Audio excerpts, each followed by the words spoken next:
NEET 2026 അങ്ങനെ cancel ചെയ്തു. Serious ആയിട്ട് പ്രിപ്പയർ ചെയ്ത ഒരു വലിയ മെജോറിറ്റി സ്റ്റുഡൻസിനെ വളരെയധികം സങ്കടത്തിലാക്കിക്കൊണ്ടാണ് ഈ ഒരു ന്യൂസ് വന്നിട്ടുള്ളത്.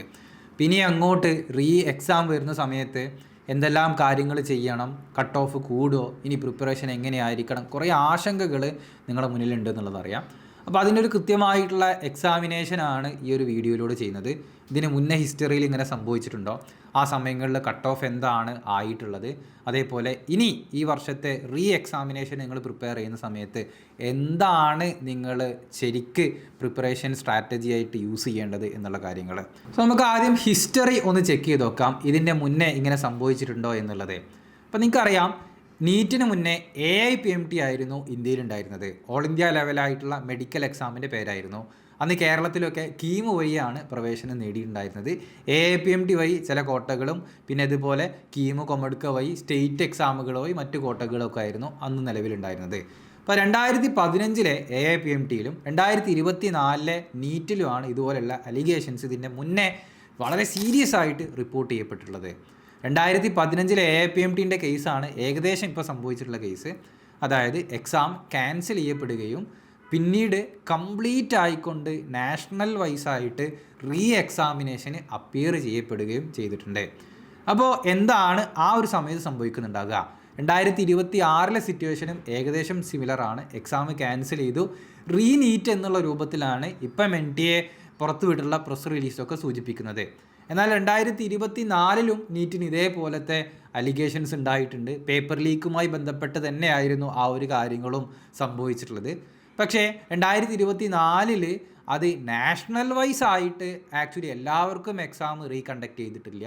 ചില ആളുകൾക്ക് മാത്രം എക്സാം റീകണ്ടക്ട് ചെയ്യപ്പെടുകയും ആ ഒരു പ്രശ്നം അതിലൂടെ സോൾവ് ചെയ്യപ്പെടുകയാണ് സംഭവിച്ചിട്ടുള്ളത്. പിന്നെ 2026 നീറ്റ് ഒരു പ്രാവശ്യം കൂടെ വരികയാണെങ്കിൽ എന്തായിരിക്കും സംഭവിക്കുന്നുണ്ടാകുക? അത് നല്ല ടഫ് ആവാനാണോ സാധ്യത? അതേപോലെ തന്നെ കട്ട് ഓഫുകളൊക്കെ ഉയരാനാണോ സാധ്യത? എത്ര ആളുകൾ കോമ്പീറ്റ് ചെയ്യുന്നുള്ളതൊക്കെ സ്വാഭാവികമായിട്ടും നമ്പർ ഓഫ് കാൻഡിഡേറ്റ്സിൻ്റെ എണ്ണം കുറയാനാണ് സാധ്യത. കാരണം സീരിയസ് ആയിട്ടുള്ള ആളുകൾ മാത്രമേ ഒരു പ്രാവശ്യം കൂടി ഇനി എക്സാം എഴുതാനായിട്ട് വരുന്നുണ്ടാകുള്ളൂ. ഇപ്പോൾ +2 കഴിഞ്ഞ് ജസ്റ്റ് അപ്പിയർ ചെയ്ത് നോക്കാം, വെറുതെ എഴുതി നോക്കാം എന്നുള്ള ആളുകളൊക്കെ വീണ്ടും ഒരു നീറ്റ് എക്സാമിന് വരാൻ സാധ്യത കുറവാണ്. പലപ്പോഴായിട്ട് എക്സാം റീകണ്ടക്ട് ചെയ്യപ്പെടുന്ന സമയത്ത് വരുന്ന കുറച്ചുകൂടെ സീരിയസ് ആസ്പിരൻസ് മാത്രമേ ആ ഓപ്ഷൻ എടുക്കാറുള്ളൂ. എന്ന് വെച്ചാൽ ഡ്രോപ്പ് ഇയർ എടുത്ത സ്റ്റുഡൻസും +1 +2ൻ്റെ കൂടെ സീരിയസ് ആയിട്ട് നീറ്റിനെ കണ്ട ആളുകളുമായിരിക്കും നിങ്ങൾക്ക് ഇനി കോമ്പീറ്റ് ചെയ്യാനായിട്ട് വരുന്നുണ്ടാകുക. സ്വാഭാവികമായിട്ടും ഈ നമ്പർ ഓഫ് കാൻഡിഡേറ്റ്സിൽ ഈ മാറുന്ന ആളുകൾ അത്ര സീരിയസ് ആയിട്ട് പ്രിപ്പയർ ചെയ്യാത്ത ആളുകളായതുകൊണ്ട് തന്നെ ഈ ഒരു നമ്പർ ഓഫ് കാൻഡിഡേറ്റ്സിൻ്റെ ഡിഫറൻസ് നിങ്ങളെ ടഫ്നെസ് കുറക്കാനോ അല്ലെങ്കിൽ നിങ്ങളെ കട്ട് ഓഫ് കുറക്കാനോ ഒന്നും കാര്യമായിട്ട് കോൺട്രിബ്യൂട്ട് ചെയ്യുന്നുണ്ടാവില്ല. കാരണം നിങ്ങൾക്കറിയാം, NEET is a high percentage scoring exam. നിങ്ങൾ 720 നല്ല രീതിയിൽ സ്കോർ വാങ്ങേണ്ട ഒരു എക്സാമാണ് നീറ്റിൻ്റെ എക്സാം എന്ന് പറയുന്നത്. സ്വാഭാവികമായിട്ടും ഈ നീറ്റ് 2026 കുറേയധികം സ്റ്റുഡൻസിന് ചെറിയ റിയലൈസേഷൻസ് ഉണ്ടായിട്ടുണ്ടാകും. കാരണം നല്ല പെർഫോം ചെയ്ത ആളുകളെ സംബന്ധിച്ചല്ല ഞാൻ പറയുന്നത്, പക്ഷേ അത്ര കണ്ട് പെർഫോം ചെയ്യാൻ പറ്റാതെ എന്തെങ്കിലും ലാസ്റ്റ് നിമിഷത്തെ ചെറിയ പിഴവുകൾ കൊണ്ട് പക്ഷേ എനിക്കൊരു ചാൻസും കൂടെ കിട്ടിയിരുന്നെങ്കിൽ ഞാൻ അടിപൊളിയാക്കുമെന്ന് മനസ്സുകൊണ്ട് ആഗ്രഹിക്കുന്ന ചില ആളുകൾക്ക് ഒരു പൊൻതൂവലാണ് ശരിക്കും നീറ്റ് എക്സാം എന്ന് പറയുന്നത്. അപ്പോൾ സ്വാഭാവികമായിട്ടും അത്രയും ആളുകൾ വീണ്ടും വളരെ സീരിയസ് ആയിട്ട് പഠിച്ചു തുടങ്ങുമെന്നുള്ളത് അതിൻ്റെ ഒരു സത്യാവസ്ഥയാണ്. ഇനി അടുത്തതായിട്ട് നമുക്ക് പേപ്പറിൻ്റെ ടഫ്നെസ്സിലേക്ക് വരാം. സ്വാഭാവികമായിട്ടും 2026 നീറ്റ് കമ്പാരിറ്റീവ്ലി എളുപ്പമായിരുന്നു. ഫിസിക്സും കെമിസ്ട്രിയും മാത്സും ഒക്കെ എളുപ്പമായിരുന്നു. അപ്പോൾ അത് എളുപ്പമായി ഇനി എക്സാം നടത്തുമ്പോൾ അത് ടഫായിട്ടേ നടത്തും എന്നുള്ള കാര്യങ്ങളൊന്നും ശരിക്കില്ല. ഈ എക്സാം വരുമ്പം എങ്ങനെയാണ് ക്വസ്റ്റ്യൻ പേപ്പർ ഇടുക എന്ന് വെച്ച് കഴിഞ്ഞാൽ, ഒരിക്കലും എക്സാം പിന്നെ വന്ന് അപ്പോൾ പോയിട്ട് ക്വസ്റ്റ്യൻ പേപ്പർ ഇടുകയല്ല ചെയ്യുന്നത്. ശരിക്കും ഈ എക്സാം കണ്ടക്ട് ചെയ്യുന്ന സമയത്ത് ബഞ്ച് ഓഫ് ക്വസ്റ്റ്യൻസ് ഓൾറെഡി തയ്യാറാക്കി വെച്ചിട്ടുണ്ടാകും. ഓൾറെഡി ചില സെറ്റ് ഓഫ് ക്വസ്റ്റ്യൻസ് തയ്യാറാക്കി വെച്ചിട്ടുണ്ടാകും. അതിൽ നിന്നാണ് ശരിക്കും നിങ്ങൾക്ക് പിക്ക് ചെയ്യുന്നുണ്ടാകുക. അല്ലാണ്ട് എക്സാം ഇവിടെ ടഫായി ആണ് അതുകൊണ്ട് കുറേ ചോദ്യങ്ങൾ ടഫാക്കി കളയാം എന്നുള്ളതൊന്നും ഉണ്ടാവില്ല. പക്ഷേ സ്വാഭാവികമായിട്ടും ഒരു രണ്ടാമത് കണ്ടക്ട് ചെയ്യുന്ന പരീക്ഷ ആയതുകൊണ്ട് തന്നെ അതിലെ കട്ട് ഓഫുകളും ഫ്ലക്ച്വേഷൻസും വരാത്ത രൂപത്തിലായിരിക്കും എക്സാം കണ്ടക്ട് ചെയ്യപ്പെടുന്നുണ്ടാകുക. എന്ന് വെച്ചാൽ വളരെ ഈസി ആവാൻ സാധ്യത കുറവാണ്. കുറേ കൂടെ മോഡറേറ്റ് ആയിട്ടുള്ള രൂപത്തിലായിരിക്കും എക്സാം മോസ്റ്റ് പ്രോബബ്ലി കണ്ടക്റ്റ് ചെയ്യപ്പെടാൻ സാധ്യതയുള്ളത്. സോ അതുകൊണ്ട് തന്നെ ഇനീഷ്യലി ഒരു എക്സാമ്പിൾ ഞാൻ പറയാണ്, 620 എന്നുള്ളൊരു കട്ട് ഓഫിൽ നിൽക്കുന്ന ഒരു റേഞ്ചിലുള്ള ഒരു മെഡിക്കൽ കോളേജോ അല്ലെങ്കിൽ ഏതെങ്കിലും ഒരു അഡ്മിഷനോ ആണെന്നുണ്ടെങ്കിൽ അതൊരു 650 ആയിട്ട് വരുന്നതായിരിക്കും. എന്ന് വെച്ചാൽ ഒരു +30 മാർക്ക് നിങ്ങൾ അഡീഷണലി ഈ ഒരു എക്സാമിൽ കാണേണ്ടതായിട്ടുണ്ട്. പിന്നെ നിങ്ങളിതിൽ മനസ്സിലാക്കേണ്ട ഒരു പ്രധാനപ്പെട്ട കാര്യം, ഓൾറെഡി എക്സാം എളുപ്പമാകുമ്പം ഹൈ പെർസെൻറ്റേജ് സ്കോറിങ് ആയതുകൊണ്ട് തന്നെ 720 720 15 710 ഒക്കെ സ്കോർ ചെയ്യുന്ന കുട്ടികളുണ്ട്. അപ്പോൾ അവരെ സംബന്ധിച്ച് എങ്ങോട്ടാണ് ഫുൾ മാർക്ക് വാങ്ങാനാണ്? അല്ല, അതായത് 700+ ഉള്ളത് നിങ്ങൾ അങ്ങനെ തന്നെ വെച്ചോ. കാരണം അത് വളരെ എളുപ്പത്തിൽ എക്സാം നടക്കുകയാണെന്നുണ്ടെങ്കിൽ കൂടുതൽ ആളുകൾക്ക് നല്ല പെർസെൻറ്റേജിൽ മാർക്കിലുള്ള ഒരു സെർട്ടൈൻ സെറ്റ് ഓഫ് സ്റ്റുഡൻസ് അവിടെ ഉണ്ടാകും. ആ കാറ്റഗറി മാറ്റി വെച്ച് ഒരു 720 താഴെ ഒരു 660+ ഒക്കെ വാങ്ങി ഒരു 700 വരെയുള്ള കുറേ അധികം നമ്പർ ഓഫ് കാൻഡിഡേറ്റ്സ് ഉണ്ടാകും.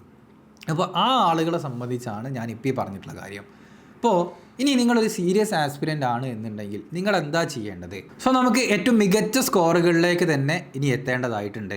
നിങ്ങളൊരു 660+, 650+ മിനിമം ടാർഗറ്റ് ചെയ്തിട്ടാണ് നിങ്ങൾ പഠിക്കേണ്ടതും കാര്യങ്ങൾ പ്ലാൻ ആക്കേണ്ടതും.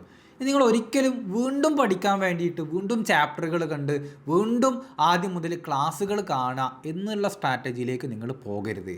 ഈ എക്സ്ട്രാ കിട്ടിയിട്ടുള്ള സമയം നിങ്ങളെ വീക്കായിട്ടുള്ള ചാപ്റ്ററുകളിൽ നിന്നും പാർട്ടുകളിൽ നിന്നും കൂടുതൽ ക്വസ്റ്റ്യൻസ് ചെയ്യാനും അതേപോലെ ആ ഭാഗങ്ങളിൽ നിങ്ങൾ വരുത്തുന്ന മിസ്റ്റേക്കുകൾ തിരുത്താനും വേണ്ടിയിട്ടാണ് നിങ്ങൾ യൂസ് ചെയ്യേണ്ടത്. ഇനി കിട്ടുന്ന സമയം മേ ബി ഒരു മാസമായിരിക്കാം, ചിലപ്പം അതിൽ കുറഞ്ഞതായിരിക്കാം, അതിൽ കൂടുതലായിരിക്കാം, വാട്ട് എവർ ഇറ്റ് ഈസ്. എത്രയാണോ ഇനി കിട്ടുന്ന സമയം, ആ കിട്ടുന്ന സമയത്തിൽ കൂടുതൽ നമ്പർ ഓഫ് ക്വസ്റ്റ്യനുകളും മോക്ക് എക്സാമുമാണ് നിങ്ങൾ ചെയ്യാൻ ശ്രമിക്കേണ്ടത്. നിങ്ങൾ ഉറച്ച് വിശ്വസിക്കേണ്ട ഒരു കാര്യം എന്താണെന്ന് വെച്ച് കഴിഞ്ഞാൽ, ഓൾറെഡി നിങ്ങൾക്ക് ടോപ്പിക്കുകൾ അറിയാം, കുറേയധികം കാര്യങ്ങൾ നിങ്ങൾ പഠിച്ചിട്ടുണ്ട്. അതുകൊണ്ട് വീണ്ടും പഠിക്കുക എന്നുള്ളതിന് പകരം കൂടുതൽ നമ്പർ ഓഫ് ക്വസ്റ്റ്യൻസ് എഴുതിക്കൊണ്ട് കൂടുതൽ മോക്ക് എക്സാംസ് എഴുതിക്കൊണ്ട് നിങ്ങൾ കോൺഫിഡൻസ് വർദ്ധിപ്പിക്കുക, നിങ്ങളുടെ പ്രോബ്ലം സോൾവിങ് സ്കില്ല് വർദ്ധിപ്പിക്കുക എന്നുള്ളതാണ് നിങ്ങൾ ചെയ്യേണ്ടത്. ഇനി കട്ട് ഓഫിൻ്റെ ഒക്കെ പിറകിൽ നിൽക്കുന്ന ആളുകളുണ്ടാകും, ഒരു 500 400 അല്ലെങ്കിൽ ഒരു റിപ്പീറ്റിന് വേണ്ടിയിട്ട് പ്ലാൻ ആക്കിയിട്ടുള്ള ആളുകൾ. അപ്പോൾ അവരെ സംബന്ധിച്ച് ഒന്നുകൂടെ മുന്നോട്ട് പഠിച്ച് അപ്പാവാനുള്ളൊരു സമയമാണിത്. അപ്പോൾ അവരെ സംബന്ധിച്ച് മാത്രമാണ് നിങ്ങൾ വീണ്ടും ചാപ്റ്ററുകളിലേക്ക് പോയി, നിങ്ങൾ ചിലപ്പോൾ അന്ന് ബാക്കി വെച്ച ചില ചാപ്റ്ററുകൾ ഉണ്ടാകും, ചിലപ്പോൾ പ്രോപ്പർ റിവിഷൻ നിങ്ങൾക്ക് ചെയ്യാൻ പറ്റാത്ത ചാപ്റ്ററുകൾ, ചിലപ്പോൾ നിങ്ങൾ വിട്ട് കൊടുത്ത ചാപ്റ്ററുകൾ, കാരണം എനിക്കത് മനസ്സിലാവുന്നില്ല എന്നുള്ള രൂപത്തിലോ പ്രോപ്പറായിട്ട് ഫിനിഷ് ചെയ്യാൻ പറ്റാത്ത ചാപ്റ്ററുകൾ, ആ ചാപ്റ്ററുകളൊക്കെ നിങ്ങൾക്ക് എത്രയാണോ ഇനി ടൈം ലൈൻ ഉള്ളത് ആ ടൈം ലൈനിൻ്റെ പകുതി സമയം യൂട്ടിലൈസ് ചെയ്തുകൊണ്ട് കംപ്ലീറ്റ് ആക്കുക.